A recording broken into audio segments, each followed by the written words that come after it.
하나님께서 말씀으로 창조하신 이 아름다운 세계, 우리 하나님의 말씀이 살아 역사하시는 이 미시오데이 하나님 선교회장으로 어서 오세요. 우리 하나님의 자비로우신 사랑이 항상 여러분과 함께 하시기를 축원합니다.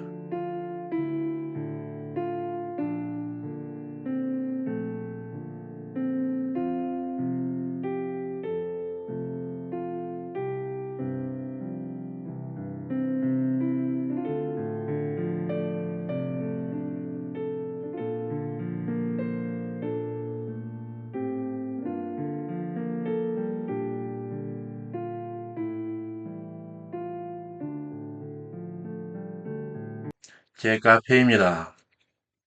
다음 카페로 오셔서 카페명 복 있는 자유로 들어오시면 됩니다.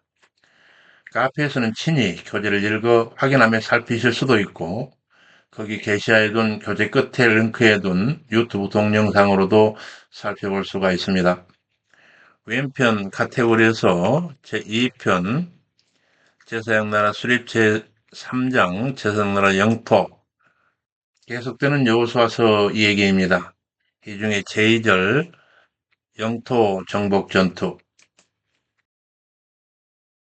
오늘은 146번 자료 여호수아서 5번째 강의로 총 60번째 강의가 되겠습니다. 제 교재로서는 구약 상권 540에서 551쪽, 성경 본문으로서는 여호수아서 10장 16절에서 12장 24절 내용입니다. 지난 시간 에발산 제단에서 축복과 저주의 선포 장면, 그리고 이스라엘의 가나안 진격에 대한 가나안 족속들의 대응 장면들이 전개되는데, 항전하는 측과 화친하는 측으로 갈리는 중에 가나안 족속 중 휘족속에 살던 기브온성의 생존을 위한 화친 전략, 그리고 흠결이 있는 약조일지라도 효력 있는 맹세의 기속력, 또 그로 인한 가나안 남부 아모리 5개국 연맹의 기브온 응징 침략 전쟁에서의 아얄론 골짜기에 이적으로 대응하신 여호와의 전투 장면 등을 살펴보았습니다. 오늘은 가나안 남부 전투 및 북부 전투에 이은 종전 선언으로부터 가나안 전투에서 얻게 되는 전투의 결산의 내용까지 살펴보게 될 것입니다. 북부 전투는 두 번째 남부 전투, 막게다굴에 스며든 아모리 다섯왕 처결에 관한 얘기가 전개되는데, 여호수아서 10장 16절에서 27절, 기본 전투에서 패한 아모리 연맹 다섯 왕이 가나안 남부로 도망하여 막게다굴에 숨었더니 이스라엘이 남으로 진군하여 게다에 이르러 그들을 잡아 처형하는데, 여호수아가 아모리 다섯 왕의 숨어든 막게다굴을 큰 돌로 굴려 맞게 하여 지키게 하고, 여기서 바로 그 굴을 큰 돌로 굴려서 맞게 하고 지키게 하는 이 내용에 대해서 옥스포드 해설합니다. 각조 1108번입니다. 여호수아는 가나안 남부 연합군의 다섯 왕들을 곧바로 죽이지 않고 일단 도망치지 못하도록 동굴 어귀를 큰 돌들로 굴러막고 거기에 파수병들을 배치하여 얼마간 지키게 하였는데, 이는 아직 진멸되지 않은 가나안 남부 연합군을 먼저 확실히 진멸하기 위해서였습니다. 동굴 안에 갇힌 다섯 왕들은 도간에 든 지하 같아서 이미 확보된 목숨으로 이리저리 흩어지고 있는 가나안 일부 병사들을 모두 진멸하고 난 다음에 얼마든지 죽일 수 있어서 여호수아는 그들을 곧바로 처단하지 않고 파수병으로 지키게 한 것입니다. 여기 전쟁의 승리를 확신하는 여호수아의 여유가 보이고 있습니다. 본문으로 가서 여호수아가 아모리 다섯 왕의 숨어든 막게다굴을 큰 돌을 굴려 맞게 하여 지키게 하고 패잔병들을 도려간 후에 돌아와 그 다섯 왕을 끌어내게 하여 가까이 와서 이 왕들의 목을 발로 밟으라 하고 와서 그들의 목을 밟음에, 여기 정복자로서 여호수아가 취한 바로 이 행동에 대해서 옥스포드 해설하고 있습니다. 각주 1109번입니다. 동물의 힘을 이용할 때 멍에를 목에 메었고, 한 나라가 다른 한 나라에 종속되는 것을 표현할 때 목에 멍에를 메는 것으로 묘사했습니다. 정복자가 적장한 목을 발로 밟는 것은 고대 근동에 매우 일반화되었던 관습으로서 전쟁에 패배한 적을 완전히 정복했음을 상징하는 행동이었습니다. 이것은 대체로 군대의 총사령관이 행하여 자신의 영광과 권세를 드러내는 한편 적장의 패배와 수치를 선포하려는 목적으로 행해졌습니다. 그러나 여호수아는 자신이 직접 적장의 목을 발로 밟지 않고 자기 통솔하에 있는 지휘관들에게 하도록 명령하였습니다. 이렇게 함으로써 여호수아는 자기 부하들에게 앞으로 계속 진행될 가나안 정복 전쟁에서 반드시 승리할 것이라고 하는 확신과 더불어 전투 우지를 더욱 고취시키고자 했습니다. 이르되 평강의 하나님께서 속히 사단을 너희 발 아래서 상하게 하시리라. 우리 주 예수의 은혜가 너희에게 있을지어다. 아멘. 로마서 16장 20절 말씀입니다. 본문 돌아가서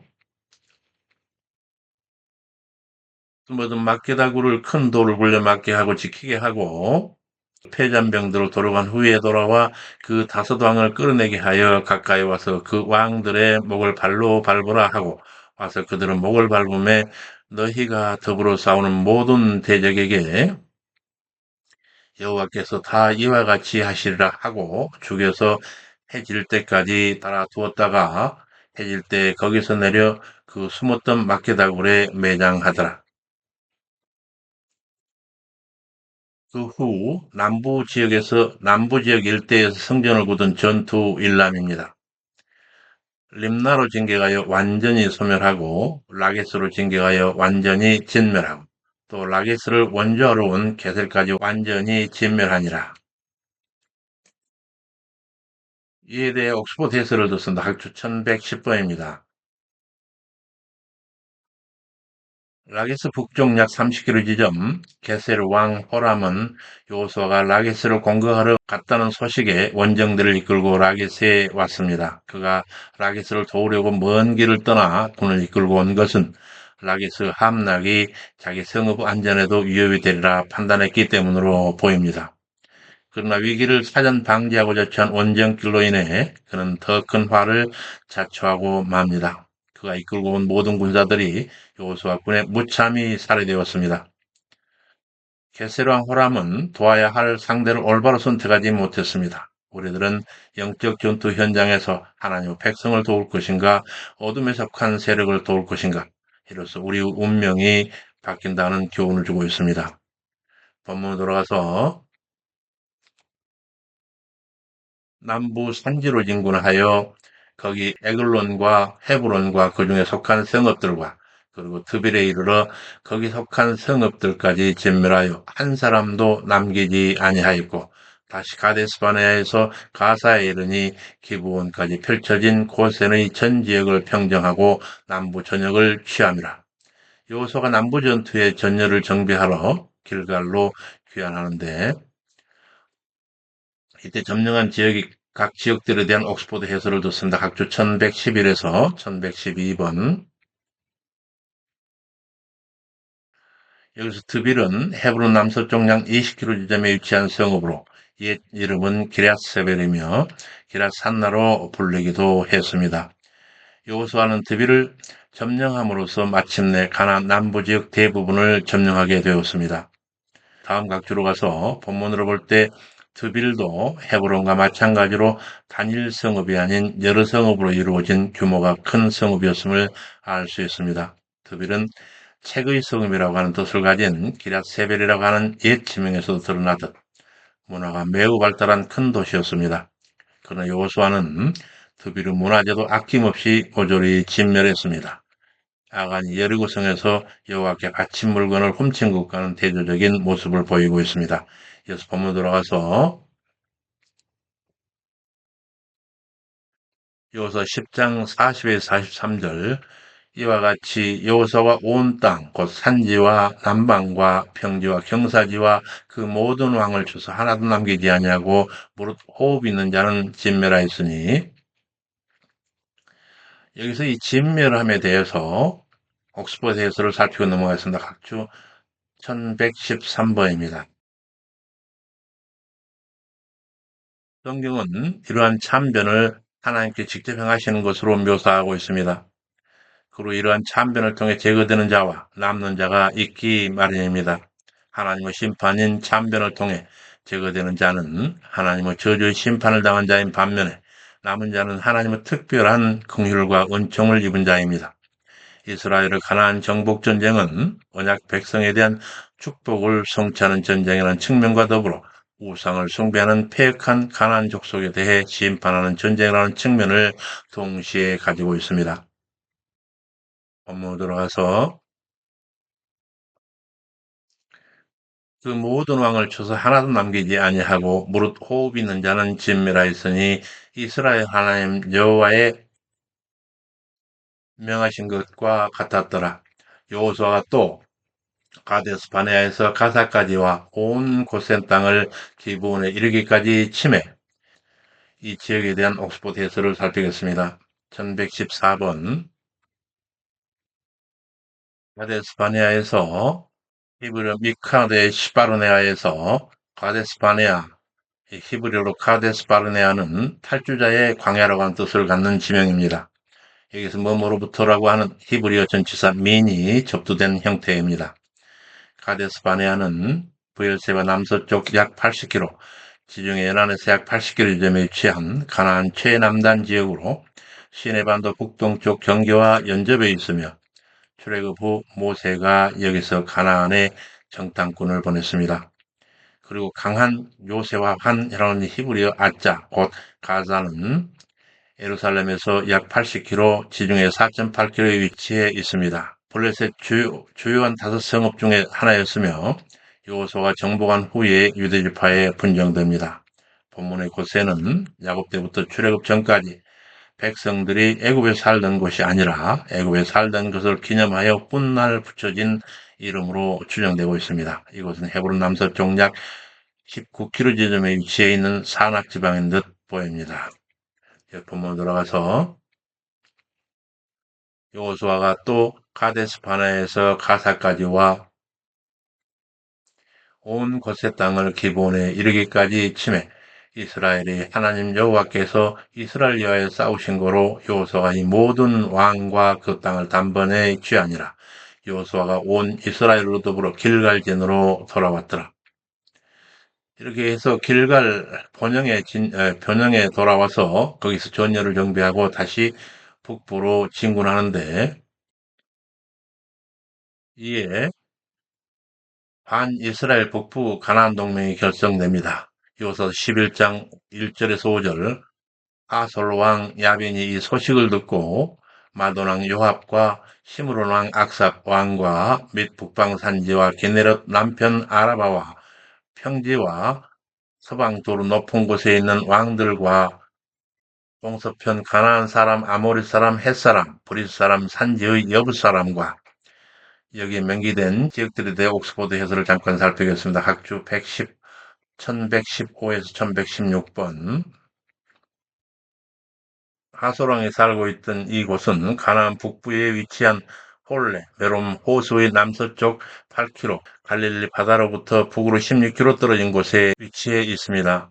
주전 2000년경 이전부터 메소포타미아에서 애굽으로 가는 경로에 위치하여 정치적, 경제적으로 중요하던 하솔은 주전 1400년경 야빈 왕이 여호수아의 메롬 전투에 패하여 폐허화되었습니다. 그리고 가나안 분배 시에 납달리 지파에 배분되고 사사 시대에는 이방인에게 넘어가기도 하지만 사사 드보라와 바락이 회복하기도 합니다. 후에는 솔로몬이 요새화합니다. 그러나 이스라 왕 베가 때 아수르 디글랏 빌레셀에게 함락되고 거민들은 모두 포로로 되어가는 아픔을 겪습니다. 다음 각주로 가서 여기 긴네롯은 긴네렛 바다 곧 갈릴리 바다 근린 지역을 뜻하고 있습니다. 그리고 긴네롯 남편은 긴네롯 바다의 남쪽 사이로 이어지는 아라바 계곡 지역을 가리킵니다. 이곳은 팔레스타인 북부 지역을 뜻합니다. 예수 본문 돌아가서 긴네롯 남편 아라바와 평지와 서방 돌이 높은 곳에 있는 왕들과 서편 가나안 사람, 아모리 사람, 헷 사람, 브릿 사람, 산지의 여부스 사람, 그리고 미스바 땅 헤르몬산 아래 히 사람에게 이 사람들에게 사람을 보내매 그들이 그 모든 군대를 거느리고 나왔으니 그 수요가 해변의 쏟아한 모래 같고 말과 병거도 심히 많았으며 그들이 모여 나와 이스라엘과 싸우려고 메론 물가에 함께 진쳤더라. 여기는 또 지역들에 대해서 옥스퍼드에서 살피겠습니다. 각주 1117에서 1118번. 먼저 여기서 미스바에 있어서 미스바는 바라보다 응시하다는 히브리어 차파에서 유래한 명사로 먼 것을 바라보게 설치된 망루라고 하는 지명으로 미스베로 불리기도 합니다. 요단 서편에는 미스바가 세 곳 있습니다. 다음 달에서 나올 장소, 그리고 유다 지파에 속한 곳, 그리고 베냐민 지파의 미스바가 그것들입니다. 본문의 미스바는 정확히 알 수는 없지만 가나안 최북단 헤르몬산 동남쪽 어느 곳으로 보입니다. 한편 헤르몬산은 동원하다라고 하는 히브리어 하람에서 유래했습니다. 이 산이 장엄하고 웅장하여서 신께 봉헌된 산이라고 하는 뜻을 갖습니다. 원주민들은 이를 바알 헤므론, 곧 바알에게 봉헌된 산이라고 했습니다. 이 산은 팔레스틴 북방 레바논 산맥 남단 최고봉으로 해발 약 850m의 고봉입니다. 정상 부분은 만년설에 덮여 있어 그 녹아 흐르는 물이 갈릴리 호수와 요단강 수원을 이룹니다. 이 당시에는 희 족속이 살고 있었습니다. 그리고 다음에 나오는 메롬에 대해서는 다음과 주로 가서 메롬은 높은 곳이라고 하는 의미를 갖는 지명입니다. 그리고 메는 물, 히브리어 마임의 연계형으로서 여기에서는 호수를 의미합니다. 메롬 호수는 갈릴리 북부 지역 가운데서 가장 높은 곳에 위치한 내륙 호수로 갈릴리 바다 북쪽 15km 지점, 갈릴리 고산지대와 헤르몬산 사이에 위치해 있습니다. 따라서 헤르몬산과 주변 산들로부터 내려오는 물을 갈릴리 바다로 내려보내주는 통로 구실을 하고 있는 호수입니다. 가나안 북부 연합군들이 이렇게 높이 위치한 메론 물가에 결집한 것은 이스라엘군의 동태를 더 잘 파악하기 위함이며 전쟁이 장기화될 것에 대비하여 충분한 물을 공급받기 위함일 것으로 추정됩니다. 그래서 본문 돌아가서 바로 이 메론 전투에서 여호수아서 11장 6절에서 9절 여호와께서 가나안 동맹군의 말 힘줄을 끊고 병거를 불사르라 하시매 이 명령에 대한 옥스퍼드 해설을 살펴보겠습니다. 각조 1119번입니다. 선지자들은 전쟁에서 말이 비록 사람보다 강하고 빠르지만 좋을 적엔 여호와의 권능을 당해낼 수 없음을 인식했습니다. 사람이 전쟁을 위해 마병을 예비할지라도 승리는 여호와께 있기 때문입니다. 그러므로 신실한 사람들은 자기 안전을 위해 말이 아니라 여호와를 신뢰합니다. 후대의 선지자들은 불순종하고 오만한 나라들을 심판하시는 여호와를 말과 병거들을 파괴하시는 분으로 묘사합니다. 포로 후기 시대에 선지자 학개와 스가랴는 여호와께서 말과 병거를 쳐부시는 것을 통해 종말론적 전쟁을 묘사하기도 합니다. 그런 맥락에서 하나님께서는 이방 족속들을 이스라엘이 이기게 하신 후 가나안 군대가 소유한 강력한 무기 체계를 없애고자 바로 힘줄을 자르고 병거를 불태우라 하신 것입니다. 그것들을 취해 전쟁에서 사용하며 하나님보다 그것들을 더욱 의지하게 될 것을 미리 예방하시는 장면입니다. 본문으로 돌아가서 여호와께서 가나안 북부 동맹군의 말 뒷발 힘줄을 끊고 병거를 불사르라 하심에 여호수아가 군사들을 이끌고 메론 물가로 진군 가나안 북부 동맹군을 기습하여 시돈과 미스르봇 마임과 동으로는 미스바 골짜기까지 쫓아가 한 사람도 남김없이 진멸하였는데 여호와의 명하심 같이 하였더라. 여기에 드러난 지역들에 대해서도 잠깐 살펴보겠습니다. 각주 1120번입니다. 여기 시도는 도로의 북쪽 약 30km 떨어진 도시로서 지중해에 접한 해안 도시입니다. 시도는 두루와 더불어 페니게의 가장 유명한 도시로 해상 상업으로 인해 상당한 발전을 누렸던 곳이기도 합니다. 가나안 정복 후에는 아셀 지파에게 분배되었지만 이곳 원주민들을 완전히 쫓아내지는 못하였습니다. 그리고 메론 물가로부터 직선거리로 약 48km나 떨어져 있는 시돈까지 마르나 병거도 타지 않고 다른 줄로 추격했다고 하는 것은 대단한 인내심과 집념을 암시합니다. 반드시 진멸해야 할 적군을 섬멸하기 위해 이스라엘은 힘을 다 쏟았던 장면입니다. 한편 미스롯 마임 곧 히브리어 미스레포트 마임에서 미스레포트는 불태우다라고 하는 히브리어 사라프에서 파생한 명사 불탐 미스레파의 연계형입니다. 그리고 마임은 물이라고 하는 의미로 이 지명은 뜬 불타는 물입니다. 이것은 미스르봇 마임, 온천 지역일 것이라고 하는 추정을 낳게 합니다. 예수 본문으로 돌아가서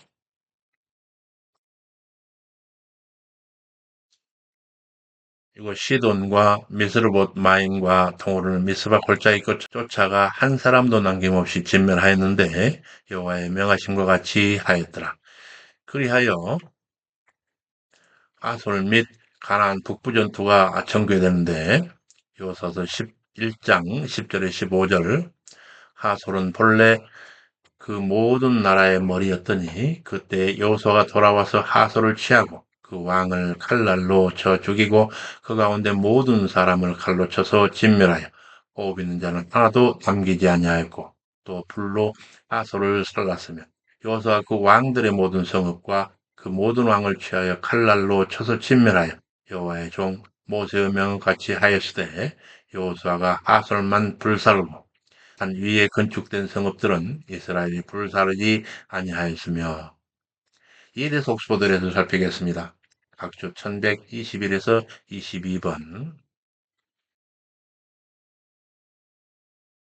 가나안 북부에는 하솔을 비롯 여러 성읍들이 있었고 그것들은 여호수아 이끄는 군대가 모두 점령하였는데 하솔은 특히 정치적으로 그 일대에 가장 영향력이 있는 성읍으로서 하나님을 대적하는 데 앞장선 성읍이었으므로 그런 성읍의 장래가 얼마나 비참한지를 교훈적으로 생생히 보여주기 위해서 여호수아는 하솔 성읍만을 구별해서 완전히 불살라 버렸던 것입니다.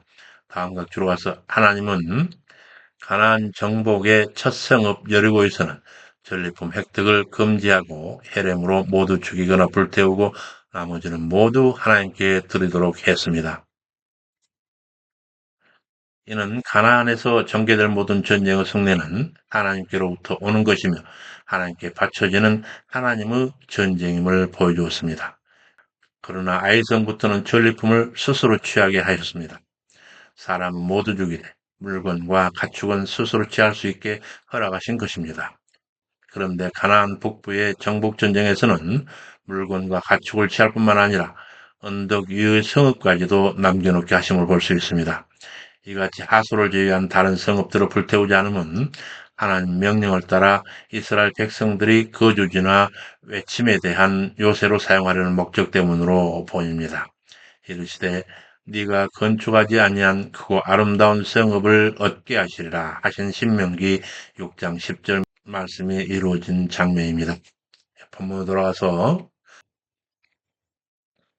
그 모든 왕을 취하여 칼날로 쳐서 진멸하여 여호와의 종 모세의 명한 것 같이 하였으되 여호수아가 하솔만 불살랐고 산 위에 건축된 성읍들은 이스라엘에 불사르지 아니하였으며 이 성읍들의 모든 재물과 가축은 이스라엘 자손들이 탈취하고 모든 사람들은 칼날로 쳐서 진멸하여 호흡 있는 자는 하나도 남기지 아니하였으니 여호와께서 무릇 모세에게 명하신 것을 하나도 행치 아니한 것이 없었더라.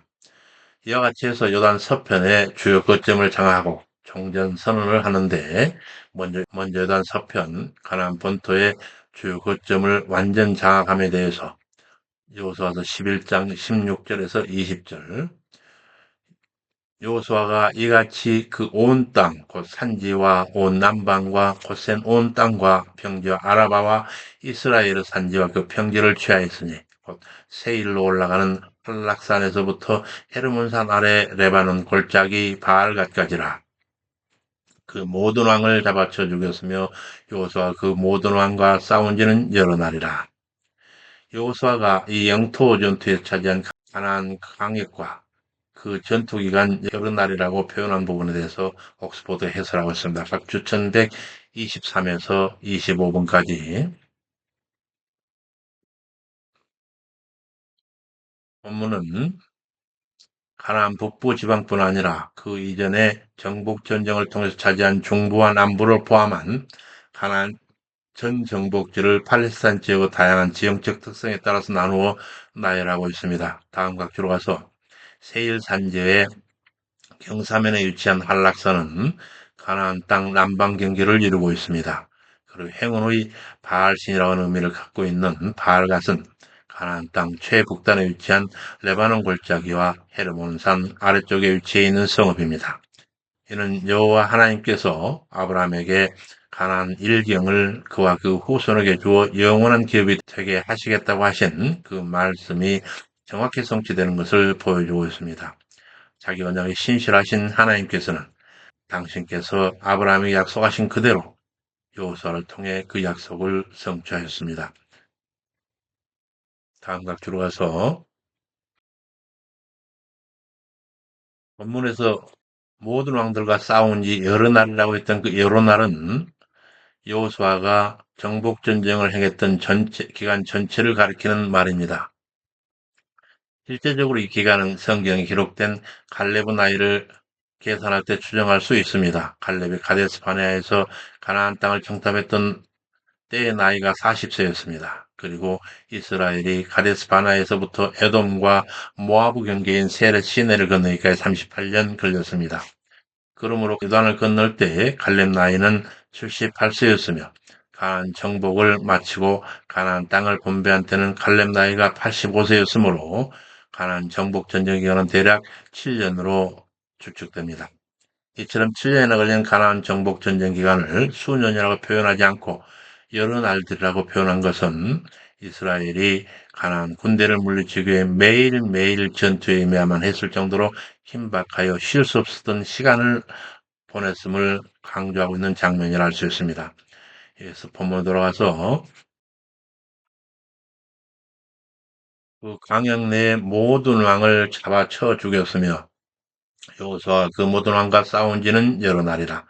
기브온 거민 히 사람 외에는 이스라엘 자손과 화친한 성읍이 하나도 없고, 여기서 기브온 거민 히위 족속들에 대한 옥스포드 해설을 살피겠습니다. 각주 1126번.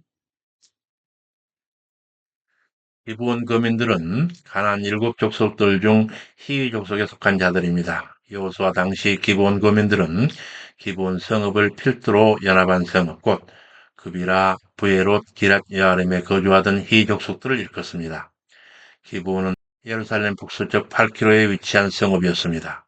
가나안의 7족속 중에 휘 족속인 기브온 거민들은 가나안 정복 전쟁 중에 유일하게 이스라엘에 편입되어 살아남은 자들입니다. 가나안 모든 족속들이 이스라엘 소문에 대하여 적대적 반응을 보인 반면에 기브온 거민들만은 비록 속임수를 사용했지만 결국 이스라엘과의 화친 조약 체결에 성공하였습니다. 그래서 가나안의 모든 족속이 이스라엘로 인하여 멸망하지만 기브온 거민들은 이스라엘에 받아들여져 살아남았습니다. 뭐 돌아가서 기브온 거민 히윗 사람 외에는 이스라엘 자손과 화친한 성읍이 하나도 없고 다 이스라엘 자손에게 쳐서 취한 바 되었으니 그들의 마음이 강팍하여 이스라엘을 대적하여 싸우러 온 것은 여호와께서 그리하게 하신 것이라. 그들로 저주받게 되게 하여 은혜를 입지 못하게 하시고 여호와께서 모세에게 명하신 대로 진멸하려 하심이었더라. 특별히 가나안 남부 전투에서 아낙 자손을 진멸하고 주요 거점을 확보하고 난 후에 제1차 휴전에 들어가는데 여호수아서 11장 21, 23절 그때에 여호수아가 가서 산지와 헤브론과 드빌과 아낙과 유다 온 산지와 이스라엘 온 산지에서 아낙 사람을 멸절하고 그가 또 그 성읍들을 진멸했으므로 이스라엘 자손의 땅에는 아낙 사람이 하나도 남음이 없고 가사와 가드와 아스도에만 약간 남았더라. 여기서 아낙 자손의 거주 지역들과 그들의 철저한 진멸에 대해서 성경 본문 내용에 대한 옥스포드 해설을 듣겠습니다. 각주 1127에서 29번. 아낙 자손이 거주하고 있던 헤브론은 예루살렘 남서 약 40km에 위치한 해발 850m 성읍입니다. 옛 이름은 기랏 아르바로 아낙 자손의 본래 거주지였습니다. 출애굽 초기 12 정탐군들이 정탐한 성읍이었고 가나안 정복 후에는 갈렙에게 분배됩니다.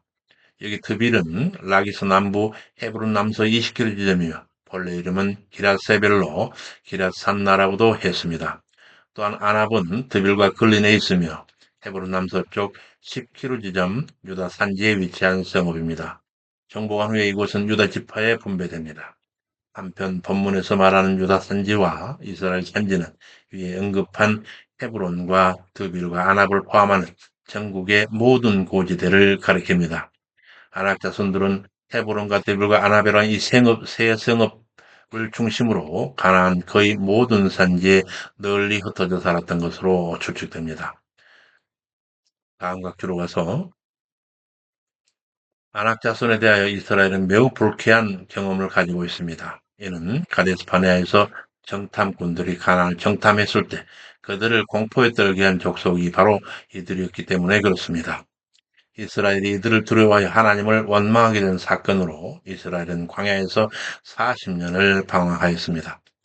그래서 여호수아는 이스라엘에게 두려움을 조장하여 이스라엘로 하여금 광야에 40년간 유리하게 한 원인이 되었던 아낙 자손을 가나안에서 제거함으로써 백성들에게 자신감을 심어주고 원수를 갚는 목적도 이루게 되었습니다. 하나님께서는 언약 백성들을 두려움에 떨게 하고 약속의 땅을 쟁취할 용기를 꺾어버렸던 족속들의 생명을 건질하기를 원하셨습니다. 오늘날에도 하나님은 우리들에게 하나님을 신뢰하는 믿음을 앗아가 버리고 염려하게 만드는 환경들과 영적 대적들 그리고 신실지 못한 우리 자아를 제거하기 원하십니다. 다음 각주로 내려가서 본문에서 언급된 성읍, 세 성읍, 가사, 가드, 아스돗은 가나안 남서쪽 지중해 연안 블레셋 주요 5성읍, 곧 가사, 가드, 아스돗, 아스글론, 에글론에 속합니다. 먼저 가사는 예루살렘 남서 약 80km의 지중해 접한 성읍으로 팔레스틴과 애굽에 이르는 대상로에 있어서 무역과 군사적 측면에서 요충지였습니다. 그리고 가드는 가사 북동쪽 약 63km 지점, 블레셋 5성읍 중 가장 북쪽에 위치한 성읍으로서 다윗과 싸운 골리앗의 고향이며 다윗이 사울왕을 피해 1년 4개월 동안 망명했던 곳이기도 합니다. 마지막으로 아스돗은 가사 북쪽 약 30km 지점에 위치한 성읍으로 블레셋의 우상 다곤 숭배의 본산이며 블레셋이 이스라엘 언약궤를 에베네셀에서 빼앗아 옮겨둔 곳이기도 합니다. 예수 본문 들어가서 이스라엘 자손의 땅에는 아낙 사람이 하나도 남음이 없고 가사와 가드와 아스돗에만 약간 남았더라. 이와 같이 여호수아가 여호와께서 모세의 이르신 말씀대로 온 땅을 취하여 이스라엘 지파의 구별을 따라 기업으로 주었더라. 그 땅에 전쟁이 그쳤더라. 이에 대한 옥스포드 해설을 살피겠습니다. 각주 1130에서 31번. 여호수아가 여호와께서 모세에게 이르신 말씀대로를 할 때 그 말씀대로라고 하는 이 본문은 하나님께서 말씀하시는 내용보다는 말씀하신 행위 자체를 부각시키고 있습니다. 여호와께서 명하셨다. 즉 말씀하셨다라는 표현들이 구약 성경에서 반복되는 것을 통해서 하나님에 대한 신학적 이해를 더 깊이 가질 수 있는데 그것은 이스라엘 하나님은 그 백성들에게 말씀하시는 여호와이시라고 하는 것입니다. 다시 말하면 여호와는 자기 백성에게 당신의 계획과 뜻을 드러내시는 계시의 하나님이십니다. 곧 하나님께서는 당신의 말씀으로 당신의 백성에게 어떻게 행해야 할 것을 명하십니다.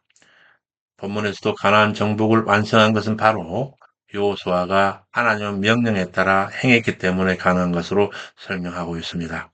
그리고 이 정복이 완전하게 성취되는 과정이 있었기 전에 하나님의 말씀에 의한 계시 행위가 먼저 있었습니다. 그러므로 오늘날 하나님의 백성은 하나님의 언약 성취와 신앙의 완성을 위해서 항상 하나님의 계시인 기록된 성경 말씀에 주의를 기울여 지켜 행해야 하는 것입니다. 한각주에서 그 땅에 전쟁이 그쳤더라고 하는 그 말씀에 대해서 그 표면적인 뜻으로 이제 가나안에 더 이상 아무 전쟁도 필요 없고 전쟁의 위험마저 완전히 사라졌음을 의미하는 것처럼 보입니다. 그러나 이러한 표현은 문자 그대로 가나안 전 지역의 전쟁의 기미가 완전히 없어졌음을 의미하는 것이 아닙니다. 이는 단지 이스라엘이 가나안 주요 지역을 점령함으로써 가나안 거민들은 더 이상 이스라엘의 위협적인 상대가 되지 못할 만큼 세력이 약화되어 전면 전쟁 같은 치열한 전투 상황이 끝난 것만을 의미하고 있습니다.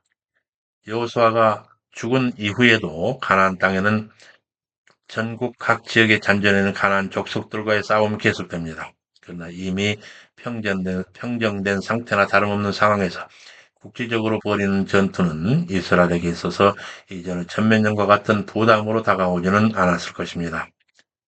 이러한 가난 정복 전쟁에서의 전면전과 국지전은 오늘날을 사는 우리 성도들에게서도 찾아볼 수 있습니다. 예수 그리스도는 십자가 사건과 부활 사건을 통해서 이미 어두운 세력에 승리했습니다. 그러므로 그 안에서 우리는 평화를 누릴 수 있습니다. 하지만 날마다 싸우지 않으면 안 되는 영적 전투는 계속되어야 합니다. 그렇다고 해도 우리는 예수께서 이미 승리하신 전쟁에서 국지전을 하고 있는 걸 까닭에 영적 대적을 물리치는 데 있어서 더욱 힘을 내야 할 것입니다. 본문으로 돌아가서 이렇게 얻은 약속의 땅 정복 현황을 정리하는데 요단강을 도하기 전에 모세의 정복 왕국들에 대한 정리입니다.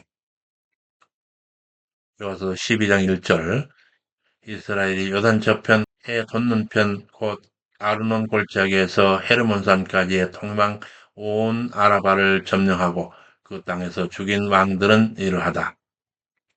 여기서 요단 동편에서 점령한 왕국들에 대한 옥스포드 해설을 살펴보겠습니다. 각주 1132번입니다.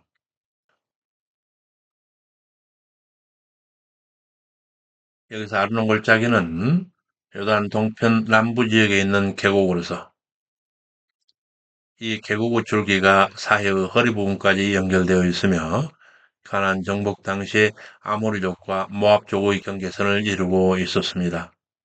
또한 헤르몬산은 오늘날 아모리 사람들에 의해서 스닐이라 불리며 아모리족 속의 북쪽 경계선을 이루었고 가나안 정복 전쟁 때 가나안 북방 한계선이었으며 후에는 므낫세 지파의 북방 한계선이 됩니다. 따라서 본문은 요단 동편 땅의 남단에서 북단까지 모든 지역을 가리키는 말씀입니다. 이렇게 해서 모세가 정복한 왕국을 정리해보면 먼저 헤스본 왕국 시온 왕에 대해서 여호수아서 12장 2절에서 3절 헤스본에 거하던 아모리 사람의 왕 시온이라 그가 다스렸던 땅은 아르논 골짜기가에 있는 아로엘에서부터 골짜기 가운데 성읍과 길르앗 절반 곧 암몬 자손의 지경 야복강까지이며 또 동방 아라바 긴네로 바다까지며 또 동방 아라바의 바다 곧 여매의 베녀시못으로 통한 길까지와 남편으로 비스가 살로까지며 모세가 물리쳤던 아모리의 헤스본 왕국 시온 왕과 그가 다스렸던 지경에 대한 옥스퍼드서를 살펴보겠습니다. 각주 1133에서 1136번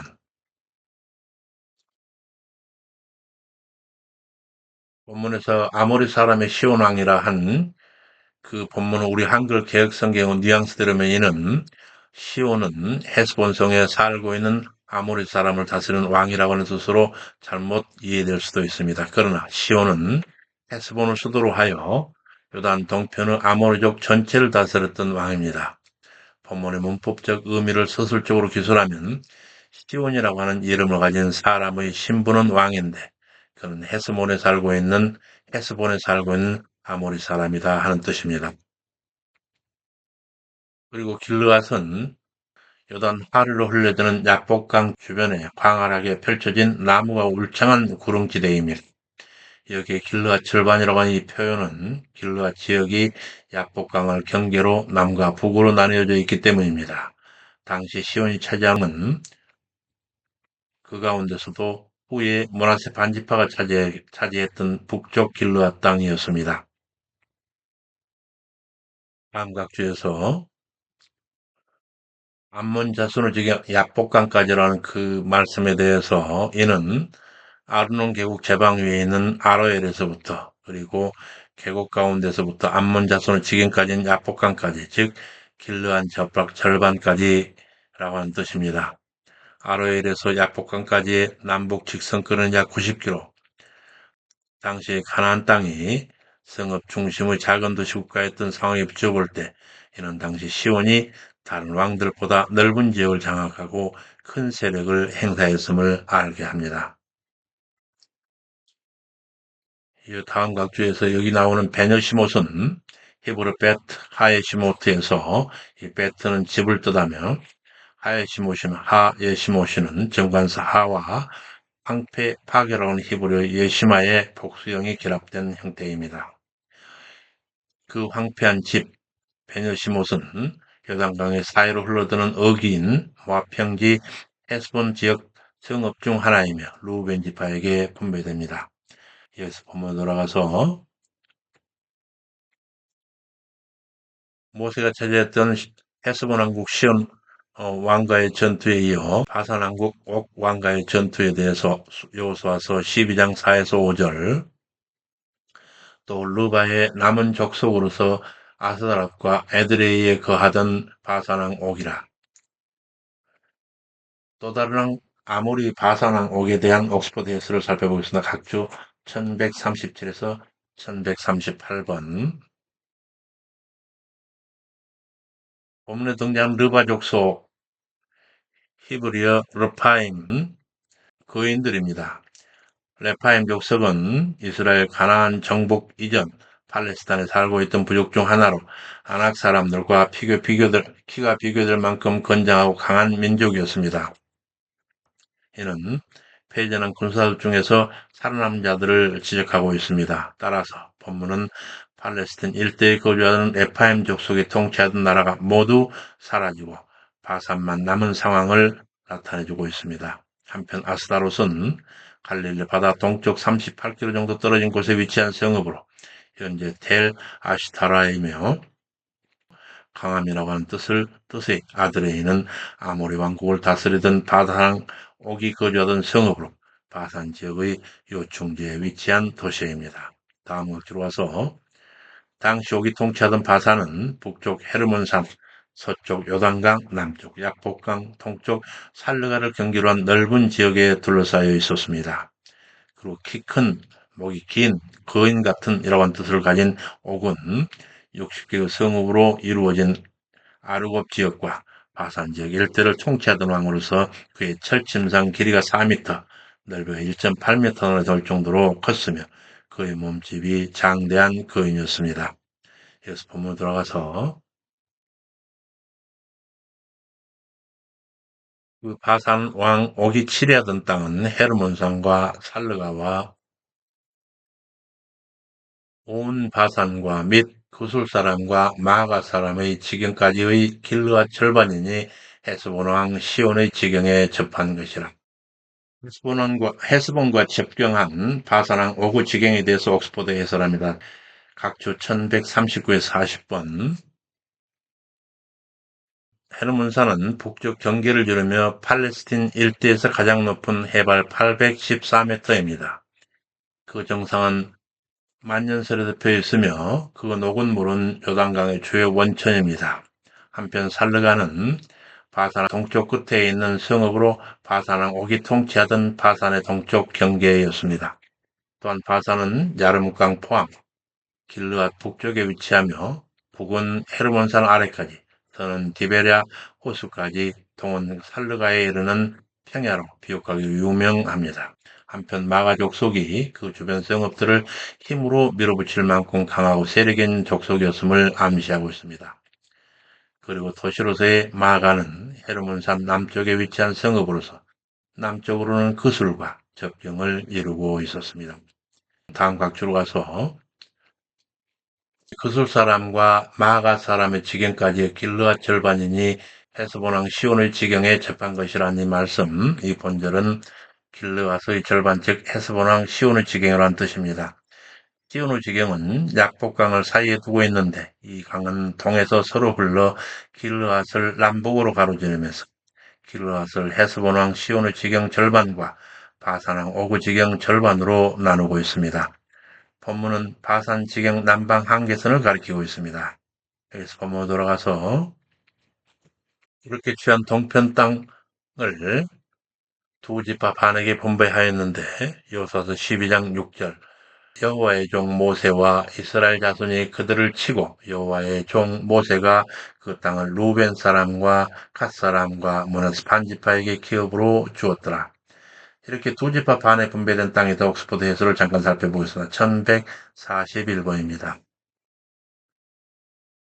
모세가 요단 동편의 땅을 루벤 지파, 갓 지파 그리고 므낫세 반 지파에게 기업으로 줬다라고 한 사실은 민수기 32장 33절 42절에 기록되어 있는 내용입니다. 갓 지파는 길르앗 중앙 부분인 헤스본 북쪽의 목초지를 분배받았고 루벤 지파는 그 남쪽을 그리고 므낫세 지파는 그 북쪽을 차지하였습니다. 두 지파 반이 한동안을 이곳에서 평화롭게 지낼 수 있었지만 얼마 지나지 않아서 군사, 경제적인 면에서 중요한 이곳에 대한 이민족 침입으로 불안한 나날을 보내게 됩니다. 그래서 본문으로 돌아가서 모세의 사역에서 모세 후계 여호수아가 정복한 요단 서편 왕국들에 대하여 먼저 요단 서편 경계와 분배 현황에 관해 격안해 보면 여호수아서 12장 7에서 8절 레바논 골짜기 바알갓에서부터 곧센 한락산까지 이 지명들에 대한 옥스포드 해설을 보겠습니다. 1142번입니다. 여기 바알갓은 레바논 골짜기 안에 있는 성읍의 부분을 알 수 있습니다. 레바논 골짜기는 산악지대의 가이사라 빌립보 지역에 해당하는 곳으로 가나안 북부 경계 지역입니다. 그리고 바알갓은 폭풍을 주관한다는 두로의 신 바알과 행운을 의미하는 가드의 결합으로 문자적으로는 행운의 바알신입니다. 이는 바알갓이 바알신을 열렬히 숭배하는 성읍이었음을 암시합니다. 한편 털이 많은이라고 하는 뜻을 갖는 세일은 사해 남쪽 아라바 저지대의 동쪽에 펼쳐진 관목들이 자라는 험한 산악지대를 가리키며 사해로부터 아카마만까지 이르는 지역입니다. 이곳 원주민 호리족을 과거 에서의 후손 에돔 족속에 쫓아냈습니다. 그리고 매끄러운 산이라는 뜻을 갖는 한락산은 가나안 남방 경계입니다. 본문은 세일산 지역 경사를 이루는 지점에 위치한 한락산이 여호수아가 가나안을 정복할 때의 남방 한계선이었음을 뜻합니다. 그래서 본문 돌아가서 레바논 골짜기의 바알갓에서부터 곧센의 한락산까지 이르는 지역을 정복하여 여호수아가 요단 서편을 이스라엘 각 지파별로 9지파 반에게 기업으로 나눠 주었을 때 이 땅은 본래 가나안 7족속의 영토였더라. 이렇게 정복한 요단 서편 31개 왕국들을 정리해 보면 여호수아서 12장 9절에서 24절 이스라엘에 의해 정복당한 가나안 중남부 지역 여리고, 아이, 예루살렘, 헤브론, 야르뭇, 라기스, 에글론, 게셀, 드빌, 게델, 호르마, 아랏, 림나, 아둘람, 막게다, 베델 왕에 이르기까지 총 16왕의 명단과 이어 이스라엘에 의해 정복당한 가나안 북부 지역의 답부와 헤벨, 아벡, 라사론, 마돈, 하솔, 시므론, 무론, 악삽, 다낙, 무기또, 게데스, 갈멜, 돌, 길갈, 디르사의 왕에 이르기까지 총 15왕들의 명단을 열거하여 이렇게 도합 31 왕들이 요단 서편에서 이스라엘에게 정복당하였음을 기록하고 있습니다. 본문은 여호수아 가나안 본토에서 처소멸한 왕들의 수요입니다. 31명이나 되는 왕들이 남북으로 약 240km, 동서로 약 85에서 45km 정도밖에 되지 않은 좁은 땅에서 각각 독립적 도시국가를 이루고 통치하고 있었다고 하는 사실은 그 당시 가나안의 모든 족속들을 하나로 결집할 만한 강력한 리더십을 가진 왕이 없었음을 보여주고 있습니다. 여호수아의 정복 전쟁은 당시 팔레스타인이 이와 같이 상호 분열된 양상을 보였으므로 큰 장에 부딪히지 않고 진행되었습니다. 다른 한편 하나님께서 다른 한편 하나님께서 이스라엘에 가나안을 약속하셨듯 오늘 우리에게는 천국을 약속하셨습니다. 그러나 이스라엘이 약속의 땅 가나안을 차지하기 위해 부단히 싸워야 했던 것처럼 천국 또한 우리에게 보여준 선한 싸움을 우리가 다 싸우는 날 주어지게 됩니다. 그러므로 천국 약속을 가진 우리는 아무리 그 싸움이 힘들고 어려워도 우리에게 능력 주시는 하나님을 의지하며 성도 간 서로 연합하여 우리의 싸움을 다 싸워나가야 할 것입니다. 우리가 하나님을 의지하여 싸우는 한 우리는 날마다 승리를 거두고 마침내 천국을 기업으로 차지하여 거기서 세상이 줄 수 없는 참 만족과 기쁨을 누리며 영원히 안식하게 될 것입니다. 지난 시간 여리고 전투 시작된 중부 전투를 살폈고 오늘은 기브온성 거주 가나안 히족 속의 이스라엘 투항에 반발한 가나안 남부 아모리 다섯 연맹체의 기본 침공으로 말미암는 여호수아의 기본 원군 파병으로부터 이어져서 가나안 남부 전투를 마치고 전투 본영 길갈에 돌아와서 전열을 가다듬은 후 다시 북으로 나아가 가나안 북부 전투를 마치고 가나안 지역의 주요 거점을 획득한 후 제1차 휴전에 접어들어 대가나안 7년 전투 전과를 정리하는 장면이었는데 그 당시 확보한 이스라엘 강역은 요단 도하의 전 모세 지하에 있던 요단 동편 아모리 두 왕국의 영토와 요단 후 여호수아의 지하에 취하였던 요단 서편 약속의 땅 가나안 31개국 31 왕국의 영토에 대한 기록들을 살폈습니다. 다음 시간에 요단 동편 아모리 두 왕국과 요단 서편 약속의 땅 가나안에 대한 지파별 기업 분배 그리고 백성들의 정착 과정에 대한 이야기가 전개될 것입니다. 수고 많으셨습니다. 하나님의 자비로우신 은혜가 사랑하는 그리스도의 제자된 여러분 위에 항상 충만하시기를 간절히 축원합니다. 감사합니다. 샬롬.